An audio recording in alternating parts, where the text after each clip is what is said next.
Okay, let's go ahead and get started. So good afternoon, and thank you for joining us for our webinar on what's new in the GlobalForms Spring 2022 release. My name is Alexa Pritchard, and I'm the marketing manager here at Square 9. Today, we have President and CEO Steve Young, along with Chief Technology Officer Brian Banet, here to show you all the great things in our new GlobalForms release. Before they get started, I want to mention the presentation is being recorded, and we will share the recording with you after the presentation. If you have any questions throughout the presentation, please submit them in the Q&A box in the Zoom panel. At the end, we'll have some time to get those questions answered.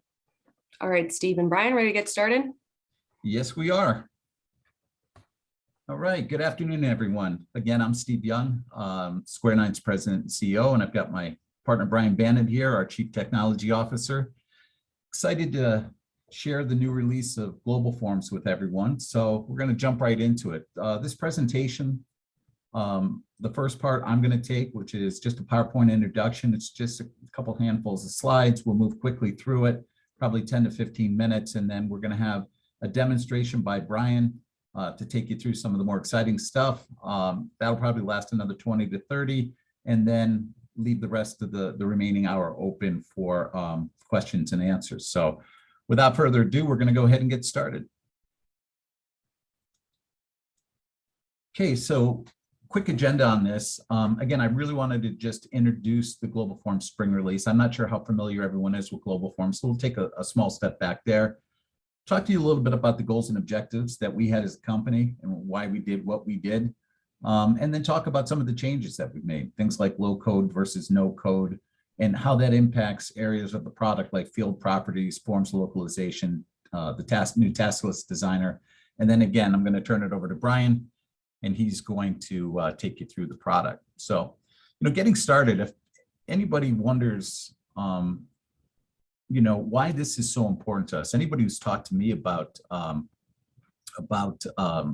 forms management knows how excited I am about this. So if you look at the ECM industry as a whole, in 2021, it was just under 24 billion, had a 5-year compound annual growth rate of just under 10%. So that's great. We're in a growth industry. People are looking to digitally transform their processes. And then if you break it down further, another one of our practice areas happens to be in document capture. And again, just about a $2 billion industry with a compound annual growth rate of just under 11. But when you look at forms, web forms automation software is listed right now as a $7.09 billion industry with a 5-year compound annual growth rate projection of 17.97, up to 26 billion by 2026. This is a strong area where people are going in that digital transformation strategy. It's really where companies are looking to change the way that they work. And it's something that I feel very excited about, taking this information, being able to capture it and then put it into motion. So if you're not familiar with the Global Tense platform, it's simply a product that replaces inefficient paper-driven collection processes, right? We can use it for any number of different forms. What you see right now is a COVID-19 symptom screening form that was part of our return to work product. But again, it can be used in doctors' offices, it can be used in school systems, and we'll talk more about that as well. But one of the key things about it, one of the unique things about our product is that it has a powerful business process management engine behind it. Unlike a lot of products, it's got its own automation that actually takes the document when it's in a live state, meaning an editable form, and allows it to be moved around the organization. So I'd like to just expand on that a little bit, because a lot of products will allow you to create a form, then they'll rip it into a PDF, and then they'll put it into a workflow. But what happens when you're sending someone an expense report and you want to decline on a particular line item or on a purchase order, and again, you want to not approve a particular part of that?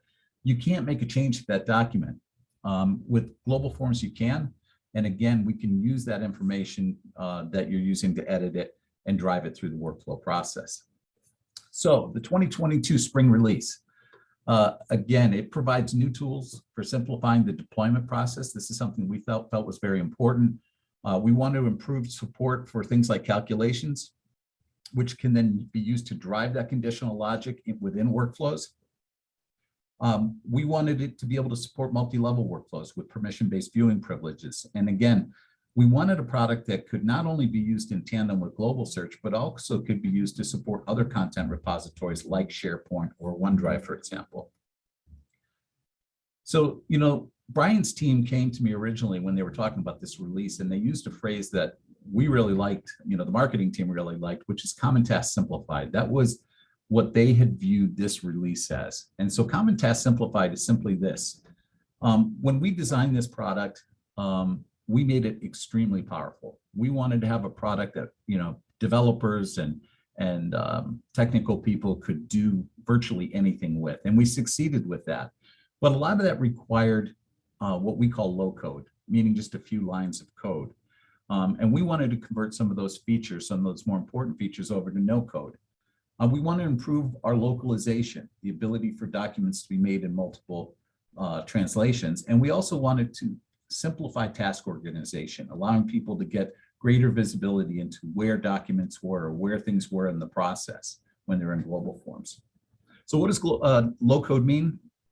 Well, if you look on the right, this is some JavaScript, and this is a very simple thing. Again, we designed this to allow developers to create that logic. We have people that actually build applications with our product. We've actually done some things like that.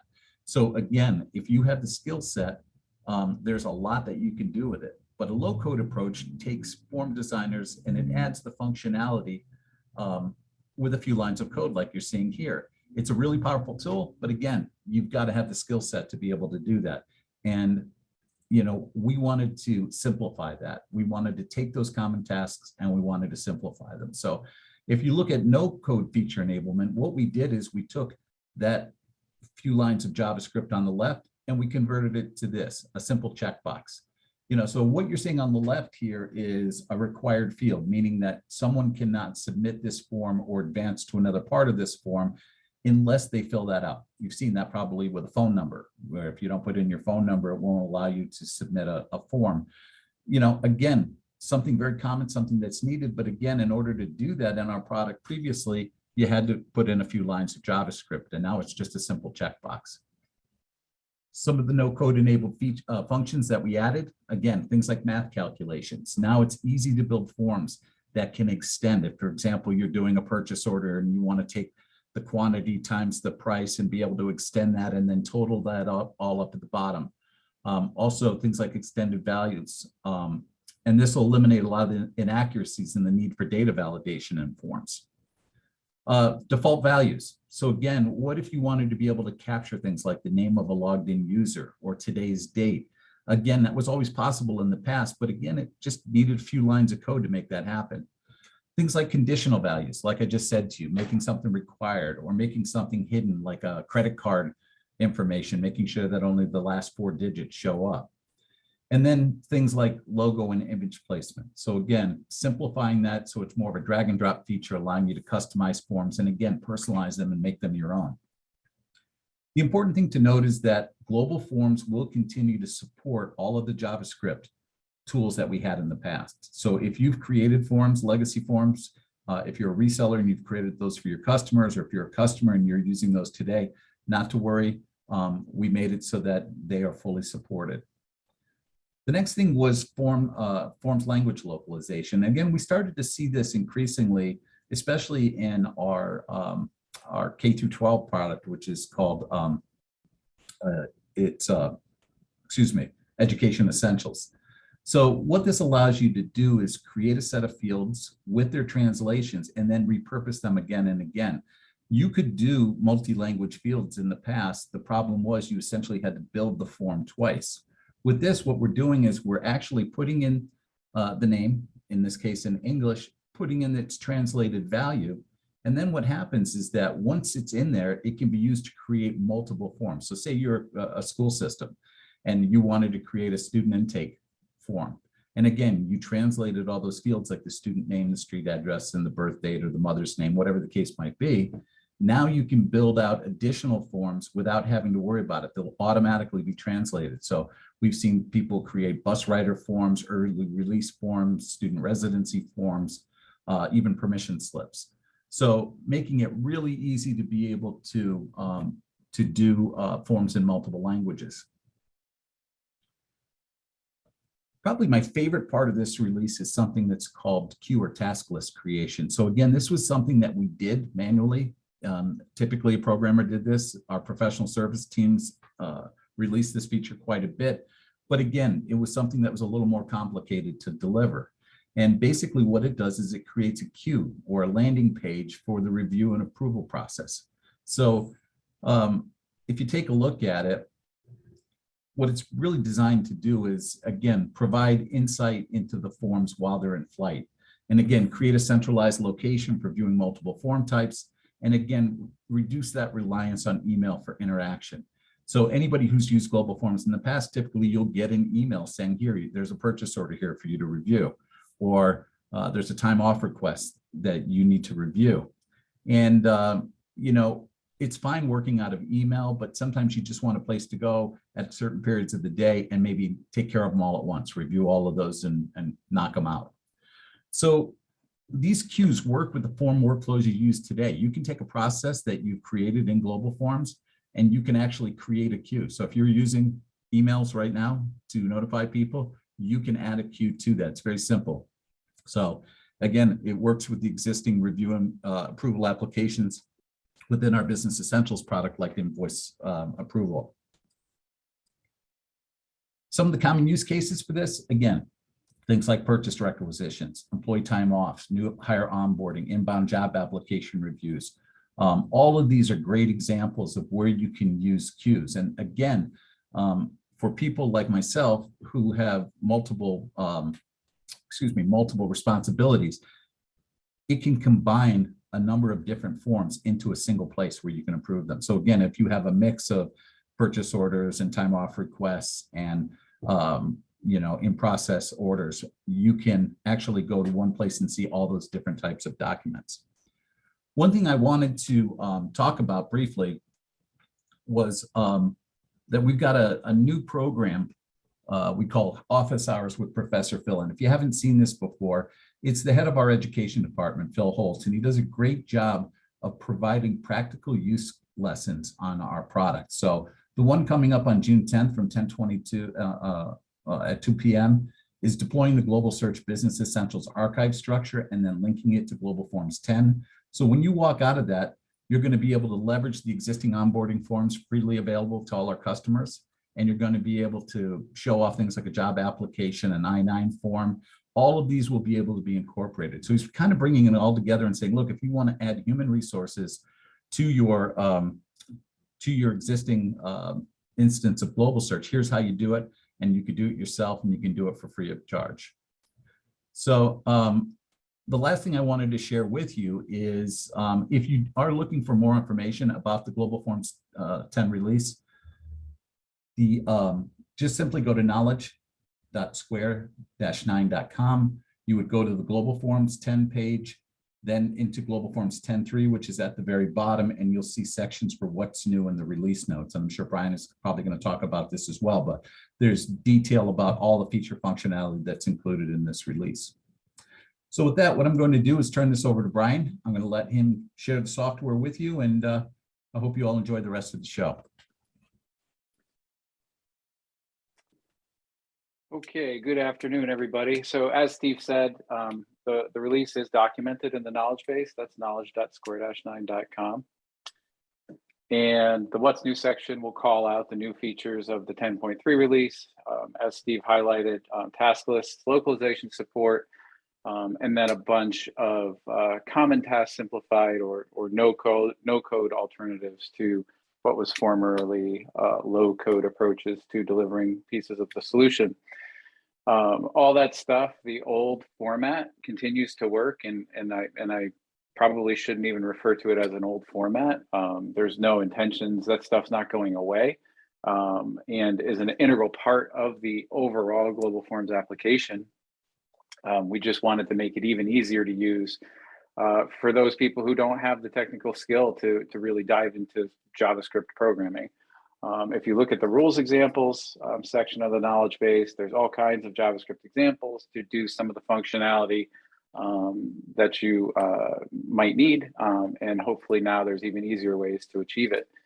So just skimming through that, what's new, we now have the ability to support external CSS and JavaScript files directly in the form. We have a new image component, which I'll talk to, a bunch of default values and conditional properties and so on and so forth. So the best way to really explain it is to show it. And so that's what I'll do here. So over on this next tab, I'm going to open up a very basic time off request form. So if I go ahead and I hit edit, here we have a form. So this is a basic form that I just dragged and dropped the components down onto before giving this presentation.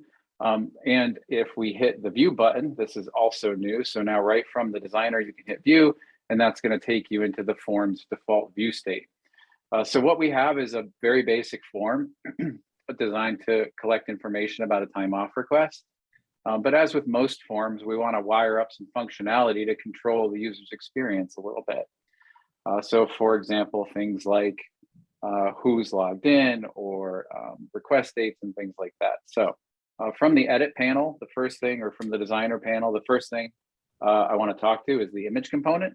So now there is an image component if you want to put images onto a form, things like logos or other kinds of graphics you might need in your form build out process. So formally, you did have to understand a little bit about HTML to make something like that happen. Now you grab the component, you drag it onto your form where you want it to display. You click the browse button to go find yourself an image file. And now that image file is going to be ready to go. You can also control the size of it in the component.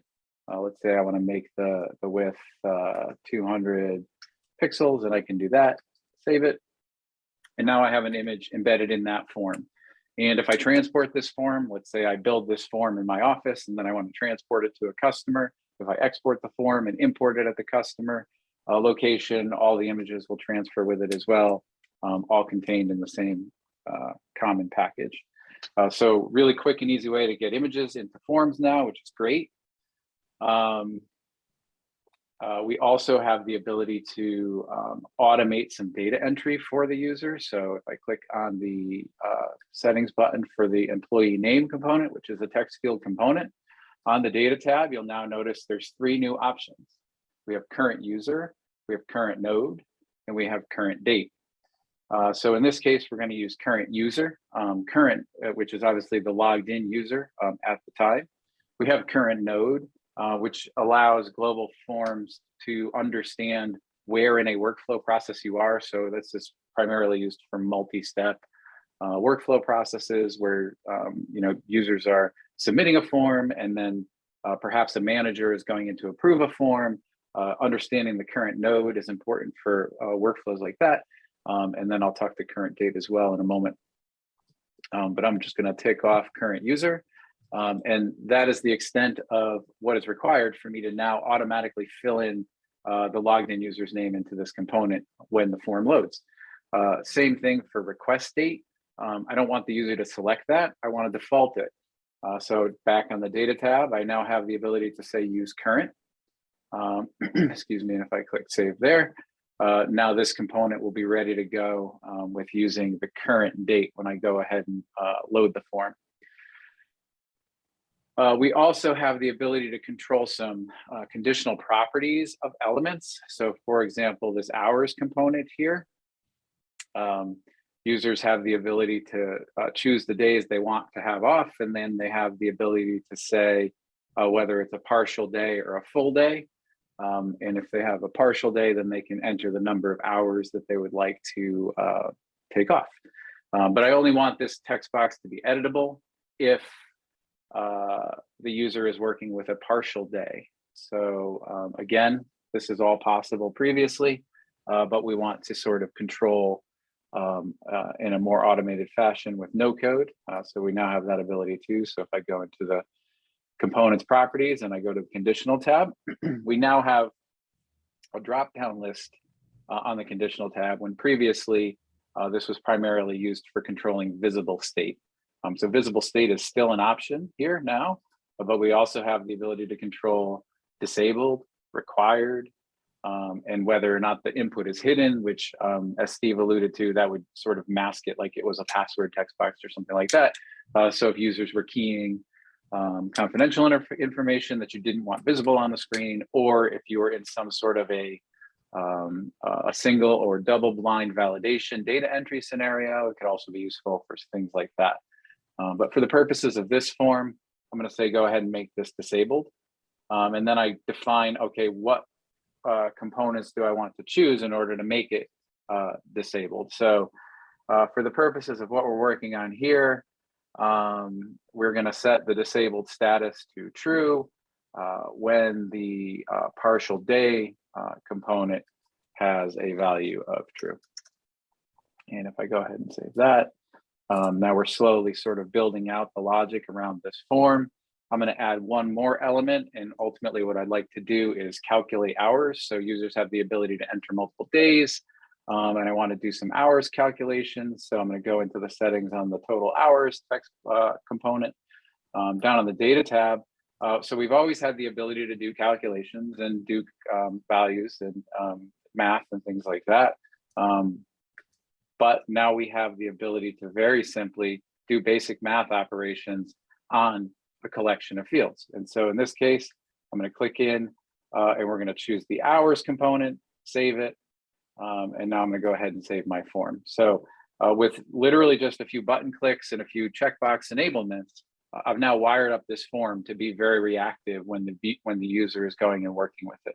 So if we flip back to our form and I refresh it so that we're looking at the current data, you can now see things have changed. We see the employee name is showing. Currently, I'm logged in as a user called tenant admin, which is why it's showing tenant admin. And the text box itself becomes disabled because this information is being provided by the system automatically. The same thing holds true for request date. So instead of having to enter a request date or write script to inject a request date, the component itself now has the ability to just grab it and provide it automatically. We didn't do anything with the department field, but the user has the ability to pick their department when they're requesting time off, and then they have the option to pick a day that they're going to be taking off. As you can see, I can choose the date off. If I want to enable a partial day, I can do that as well. And I can change my hours to 4. And you can see down in the total hours box, the math is calculating real time for us. So I changed it from 8 to 4. If I add another day, you can see that's automatically jumping up because the hours checkbox is 8 and 4. So it's doing the math of 8 plus 4 is 12. Again, I can continue to fill out this form if I choose to do so. I can choose a date further out with our date picker. And I can continue adding components or adding dates and times off as I see fit. And that is the basic gist of the Common Task Simplified part of the GlobalForms 10.3 release. And as we talk about some of the other features, we also have significant improvements to language localization. So we have had the ability to do localization basically from the start of GlobalForms 10. It did involve some fairly complicated form building. You definitely needed to understand how to build forms in order to enable localization. And hopefully we've made it much, much easier now. So instead of having to build very complicated forms, we give an interface to allow the configuration of translations in a very, very easy way. And we also have in the form viewing elements, we've added a drop down that allows us to control the language. So the user is in charge of the language they wish to view. If I hit the drop down list and choose Spanish, for example, you could see that I've just dynamically in real time translated these two components into a Spanish equivalent. If we look down further in the form, this did not translate because I haven't provided translations for that component yet. So let's jump into the form translation interface and we can talk more about that. So back into GlobalForms, I'm going to come back out to the main page. The language translation componentry is hidden by default. So if I choose this filter and I make sure tags is selected and I type hidden, now I'm going to see hidden forms and you can see form translation is available. It's hidden by default. You can remove the hidden aspects of it if you choose to. Not everybody does form translations, which is why we don't just show it, make it clutter your interface right from the get-go. But if I go ahead and view that form, now we're looking at our translation application. So you need to pick a form, in which case we're going to pick the form that we've been working with, which is the time off request, and the language I wish to translate to. And here are the default languages that Square9 supports in most, or if not all, of our products. I'm going to go ahead and choose Spanish because that's where the translations are, and I hit Get Fields. And now a few things happen. This interface now loads out with all the component names that appear on the form that we're working with. And you can also see some previous translations. And so employee name translates, request date translate, and department is not translated. If I wanted to add a translation for department, departamento, I can do that. And I can go ahead and save that translation. And if we go back to our form, which I didn't leave open, it seems. But if we go back to our task list dashboard form, and I'm going to have to refresh my page real quick.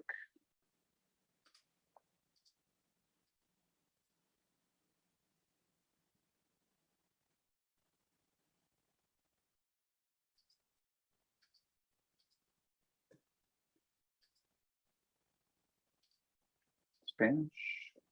I'm not sure why it's not saving at the moment, but you would get a completely translated set of keys. I'm not sure what's going on with my system right now, but so that allows you to do all of your language translations in a quick and easy way. And anybody can do it. The customer themselves can do it. So as a form builder, you do have the ability to go ahead and build a form for a customer and then provide the customer the same interface that I just showed to go ahead and do the language translations if they so choose on their own. So we're not doing any real-time language translation. It does require that a user is providing the keys and what's happening in the interfaces. So if we jump back into the designer again, just to take a quick look at what's happening with our Spanish, maybe I didn't save it, but in any case, you'll notice the labels. That is the data that is getting translated. So if we go ahead and look at the design of our time off request form, every component has a label. And if we go ahead and we look at employee name, it's the first part on the properties, and employee name is what is translated. And the beauty of this approach to translation is it allows your translations to cross form boundaries as well. So if I had another form that included a component called employee name, and a user chose to switch to the Spanish language, it would automatically infer that translation. You wouldn't need to translate it twice.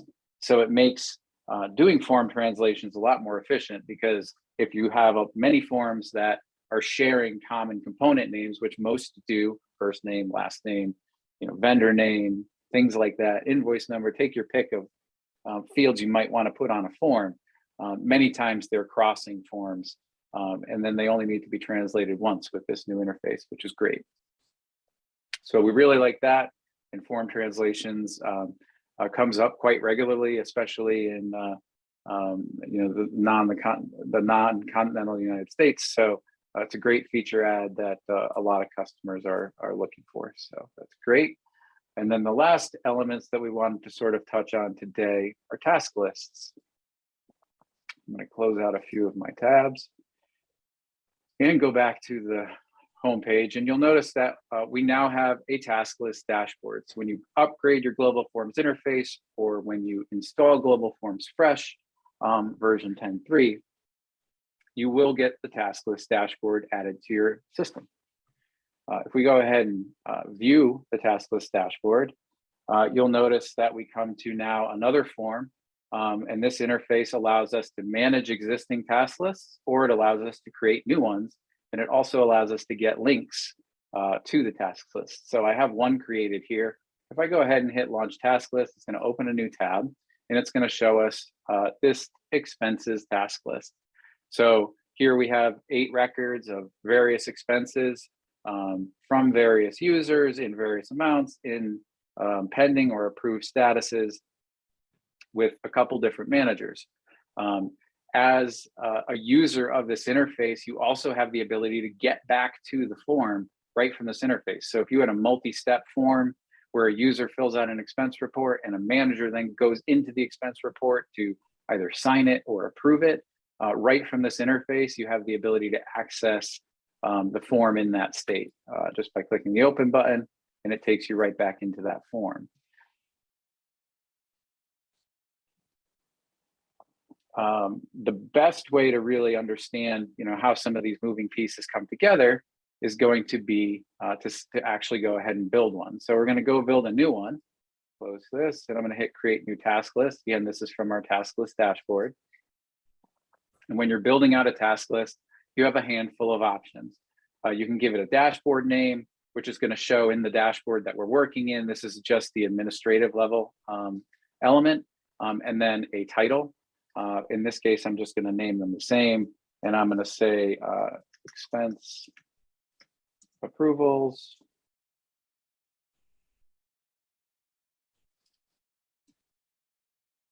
So replicate that. We can add a logo to our dashboard if we choose. I'm going to go ahead and hit the browse button and pick that same logo we were working with earlier. I can enable some search bar filtering if I choose to do that. And then I come down and pick a form. What form am I going to be working with today? Today we're going to be dealing with expenses. And then I pick what fields I want to display in my task list. I'm going to go ahead and say, let's pick name, and we're going to pick date, and we're going to pick manager, and we're going to pick status. And now, as simple as that, if I hit save on the task list, now we have an expense approvals task list. And if I hit the launch button, now we're seeing an interface that's very similar to the first one we showed. But the power of this interface and this application is really a little bit deeper. And so let's dive a little bit deeper into that now. So if we come back into our expense approvals dashboard, we do have the ability to edit things we've created. So I'm gonna hit the edit task list button. And now we come into the edit page with the same configuration we just saw. But now I have the ability to add some filter criteria. So I can filter by specific things. And let's just say, if we look at the task list again, there's things in here that are approved and that are pending, but I don't really care about the approved things. I only care about pending things. So I'm going to go ahead and say our status has a value of pending. And that should enforce the task list to only give us those pending requests. So if we refresh our task list now, you can see the result we're now seeing is exclusively things that are pending. But we also have things that are now blended across managers. And perhaps I want to change something like that as well. And so easily, again, I go back into the task list, I edit our list, and I can also turn on a filter by approver. So this is going to leverage who's currently logged into the form. So I'm going to say the manager field is what we want to use to control that. Again, if I save this task list and I come back to our task list, what should happen is I should see nothing when I refresh. And that's exactly what did happen. And the reason why that happened is because my task list is now configured to enforce security based on who's logged into the form. So if I take our form link and I open a incognito browser tab, which I hope everybody's seeing, which you should be able to see, and I paste our new tab into it. And I go ahead and log in with a named user. And now you can see my task list is showing me only things for this user, right? Prior to this, we were seeing a manager user of syoung at square-9.com and bbanet at square-9.com. And now as a logged in user, I'm only seeing things and I'm secured to the things that I have permissions to see. Again, which is a great way to really control what a user is seeing. It prevents a reliance on emails specifically. So, your workflows can still be built so that users can receive emails and notifications, but when they come to approve something, instead of just the one thing that they got the email for, they can see everything that's out and pending for them at a specific point in time. You do have the ability to go ahead and add multiple forms to a single dashboard. You can repeat the same form multiple times. If I wanted to say show expenses that were in a new state and expenses that were in a pending state, or maybe I did want to see those approved ones as well. You can configure the interface to display data in any way you see fit. And it's a really powerful approach to controlling forms, especially multi-level or multi-state forms, forms where multiple users might be interacting at different stages of a process. And with that, that is the extent of the product demonstration. And I do think that there are some questions to probably be addressed. And Alexa or Steve, I'm not sure if you guys wanted to circle back on anything else. No, thanks, Brian. That was great. And again, I am very excited about this release, and you can see why. Things like this task list, which is obviously one of my favorites. It's a great addition, but again, how easy it is to deploy is pretty impressive. So we did have a number of questions. I think we have at least a half a dozen. If anybody else has any, please feel free to add them into the Q&A area right now. Brian, do you want to go ahead and start taking those? Sure. So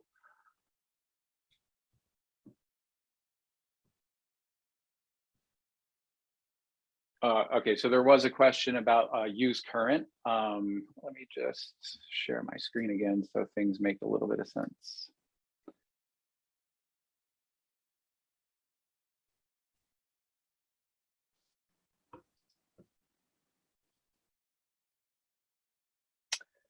So there was a question about on our time off request form.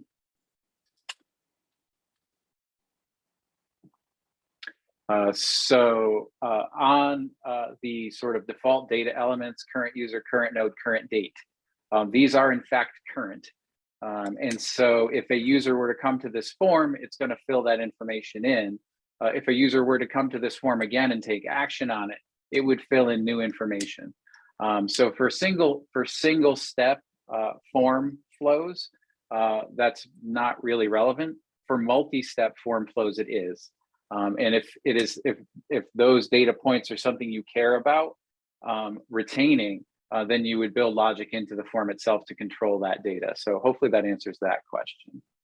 So you're saying, Brian, that if you had the current user, which is the person who filled out the expense report, and then it traveled to their manager, it could automatically capture that user's name as well as the approver. There's correct. Yeah. No, that yeah. So the form can be configured to manage that state in a number of different ways. And there's needs for both states, right? There's needs where you need to persist the original information. And there's going to be cases where you need to make sure that information is coming in fresh with each visit to the form. So a number of ways you can manage that in the product. Can a weekly timesheet be created that an employee can submit weekly? Absolutely. That's definitely baseline functionality in the GlobalForms product. We've actually done that one before, Brian. Yeah. We did that for a customer, as a matter of fact. Yep. Let's see, what next? We have, does this service allow for a sales rep to click on a drop-down menu of products that a prospect wants, load the contact information, the prospect, upload payment information, submit the form with other needed? Yes. So the question is, can a sales rep work in sort of a product lookup scenario where we're pulling data from other data sources, possibly pulling in contact information from other data sources, collecting other information, perhaps even payment information, and then submitting that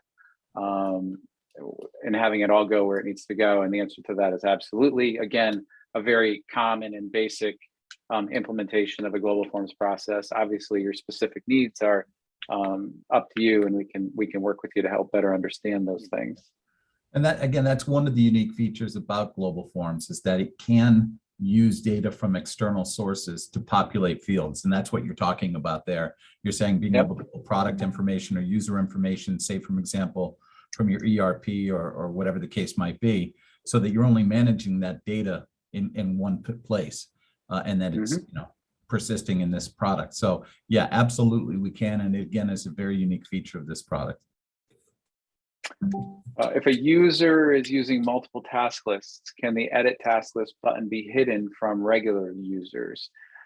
Can the edit task list button be hidden from? Yeah, they wouldn't. Okay, see so the- I'm sorry. Yeah, so multiple. So it's typically going to be the case that only an administrator is going to be using the task list dashboard. So if you have a collection of task lists for a user, what we would do is take the links for those task lists and embed them into a landing page form, which again is another very common approach. And so that would give users, links that can be controlled and can be deployed in a more aesthetically pleasing way as well, with graphics or logos and iconography and things like that. So absolutely. You can achieve the functionality of making sure that your regular users aren't seeing the edit task list button.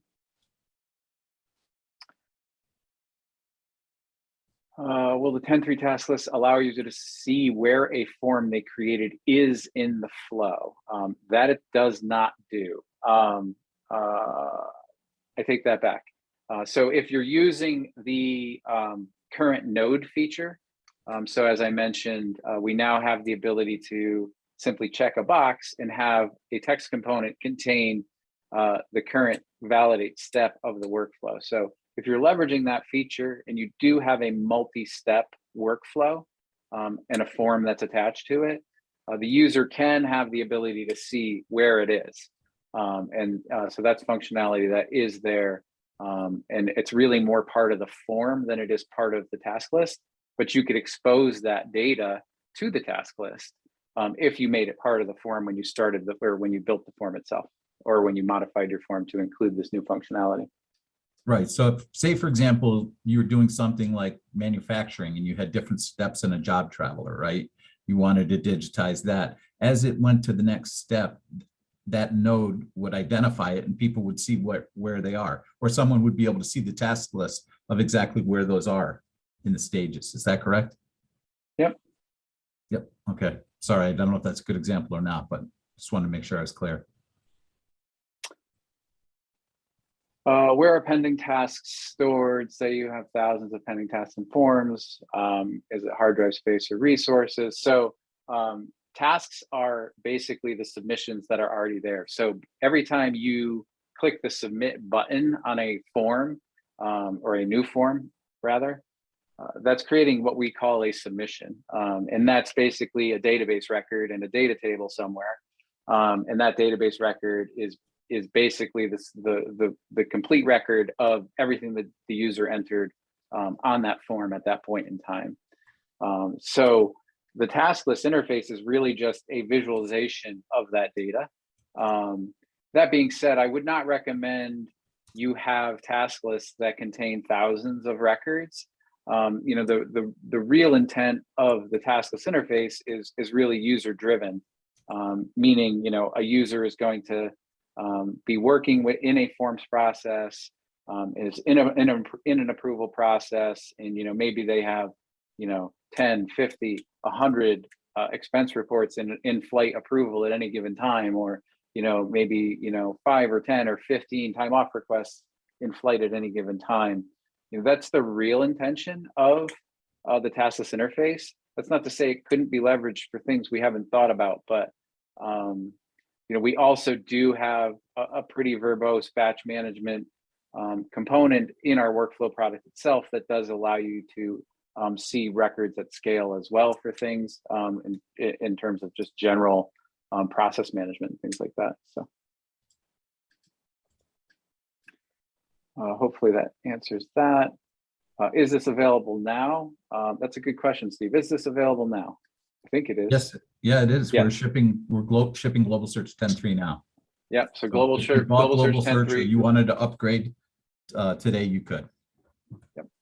So it is available now. Can we go over the current node concept again? Does this take care of, I guess, flow steps that we've had to do previously? So previously there was definitely scripting required to understand what the current node represents. But what your form does in a particular node state is really up to you as a form builder. And so if I have two different approval process or two different approval steps, and I'm using current node to discern what step I'm in, it's still on you as the form designer to say, okay, if I'm in step one, then the form needs to show these fields or behave this way versus in step two and things like that. So it does make it better. I don't know that it completely solves all the logic problems revolving around how to control a form and its state, but I think it is grossly improved and should be a big help. Can a PDF be generated at any stage of the workflow process? If a PDF is generated, can a user go back to the global form, modify it, and then download the updated form as a PDF? So the answer is a little bit fuzzy. So the user themselves does not have the ability to fill out information and then click a button that's going to generate a PDF. But the output, in fact, is a PDF. And so the user fills out a form, clicks submit, and that goes to the server, and the server is where the PDF would ultimately be generated. Each time a user goes to the form and fills it out either to edit in a new state or an editable state, it does in fact create a new copy of that PDF. So if your workflow did include flow logic that either exported the document out to someplace it needed to be or emailed it to a user at each recurring state, you do have those capabilities, but there's no native capability for the user to just say, show me a PDF, unless of course they did a print command and just printed to a PDF via the native operating system's PDF renderer. And that would keep that in the native format, allowing it to continue to travel down the line. But it could have, the server would generate the PDF based on that submit command. That's correct. So when we're doing PDF generation, it's always server side is the moral of the story versus client side. That fuzzy. I didn't think that response was all that fuzzy. Well, maybe not. All right. Let's see, what else? When would a form be submitted to global search when using tasks? So that's a good question. And it is likely when the user first submits it. Global search. The question was, when would a form be submitted to global search when using tasks? And that's really up to you as the form designer or the flow designer, at what point you want the document to release. It is certainly plausible that you could release the document at multiple steps, and that would result in multiple documents, of course, on the global search side. But you do have the ability to release at any point you desire.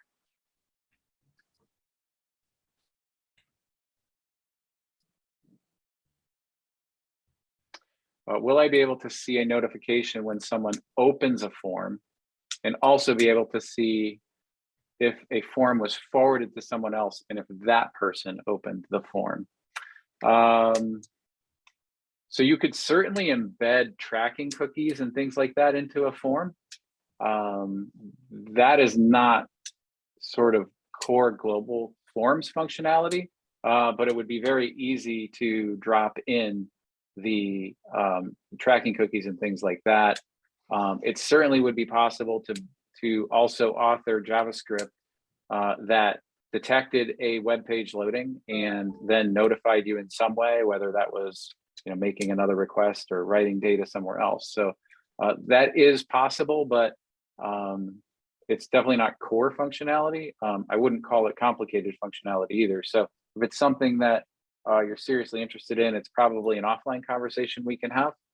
And I encourage you to reach out and we can talk more about the specific use cases and if we can help. The last question on the list is, what is the upgrade process? The upgrade process for GlobalForms, honestly, is the easiest of our product sets. Upgrades for GlobalForms are pretty straightforward. There's not a significant amount of change, and the file package is fairly condensed. So The upgrade process is pretty easy. Of course, we always recommend that you do an upgrade at a time when you can test the environment and you can make sure that there is no unexpected behavior after you've done the upgrade. So we always recommend customers either do it in a test environment first or do it during off hours, so that if there were to be a problem, you can react and manage the situation versus having to scramble to fix some issues. So, but beyond that, which are pretty much basic upgrade steps for any product, the upgrade process is very straightforward and very fast. And any customer should be able to upgrade, the actual upgrade process itself in, 15 to 30 minutes, I would think at most. Last question, one more popped in. Is there a particular global capture release to support GlobalForms 10.3 for workflow management? No. If you're a GlobalForms user and a global capture user, you already have that baseline functionality and it's ready to go. So basically from the start of GlobalForms, when we first released it, it was built into the capture ecosystem, and the workflow management has always been a part of it. And so there's no real version controls there. Great. And with that, I think we've burned through all the questions. Very good. Well, I appreciate everyone taking the time to join us today. I hope it was a informative session for everyone. It seems like we kept most of the participants throughout the entire show. So again, we are going to have some upcoming shows, some upcoming presentations, including one in June, I believe, which is going to be on our new capture release. Really exciting stuff in there. I'm not going to spoil the excitement, but there is a lot of exciting new things in our new global capture release that's coming out in that June-July timeframe. So keep an eye out for that. And again, Professor Phil, I strongly recommend anyone who wants to do forms building or deploy a form solution, attend that office hour sessions with Professor Phil, because I think he's really taking it to a practical level and showing you how to build things for yourself. So I appreciate everyone's time today. Again, we're always here if you need us for anything, but I hope you all have a great day. Thank you.